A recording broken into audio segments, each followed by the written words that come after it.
Honeywell Thermostat Diagnostics, a handy guide. Hello and welcome to this informative guide on how to test your Honeywell thermostat to diagnose potential issues. Often, when your HVAC system isn't performing as it should, the thermostat might be the culprit. Understanding how to test your thermostat can help you pinpoint the problem and potentially avoid a costly repair. We will cover some simple methods to do this on your own. Do you have a basic or programmable thermostat?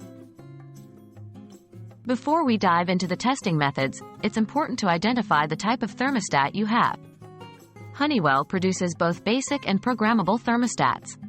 Basic thermostats have manual controls, while programmable models have digital screens and customizable settings. This distinction is crucial because the testing methods vary for each type. How to test a basic thermostat? Testing a basic thermostat is relatively simple. Here are the steps. 1. Adjust the thermostat's temperature.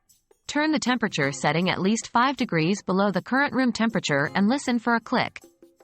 The click indicates the thermostat is calling for cooling or heating depending on your adjustment. 2. Check the HVAC system. After hearing the click, your HVAC system should turn on.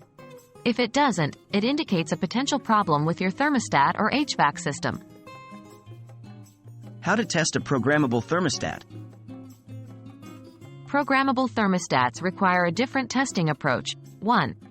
Adjust the temperature settings. Change the temperature setting to be 5 degrees below or above the room's current temperature, depending on whether you are testing heating or cooling. 2. Check for changes on the screen. Programmable thermostats typically indicate when they're calling for heat or cooling. If there's no change or indication on the screen, you might have a problem with your thermostat. 3.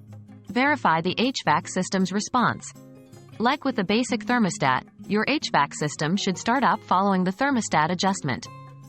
If it doesn't, the issue could be with your thermostat or the HVAC system itself. What to do if the thermostat is the problem? If your tests have indicated that the thermostat might be the issue, the next steps could be: 1. Check the batteries. If your thermostat is battery-operated, low batteries could cause malfunctions. Replace them and see if the problem persists. 2. Reset the thermostat. Some issues may be resolved by resetting your thermostat. Consult your model's user manual for proper reset instructions. 3. Call a professional. If your thermostat continues to act up after these troubleshooting steps, it might be time to call a professional for a more thorough diagnostic and potential replacement. Testing your Honeywell thermostat is a straightforward process that can help you determine whether it's causing issues with your HVAC system. By following these simple steps, you can diagnose and possibly resolve minor problems yourself. However, for persistent issues, don't hesitate to call a professional to avoid potential damage to your HVAC system. We hope you find this guide helpful in maintaining a comfortable and efficient home environment.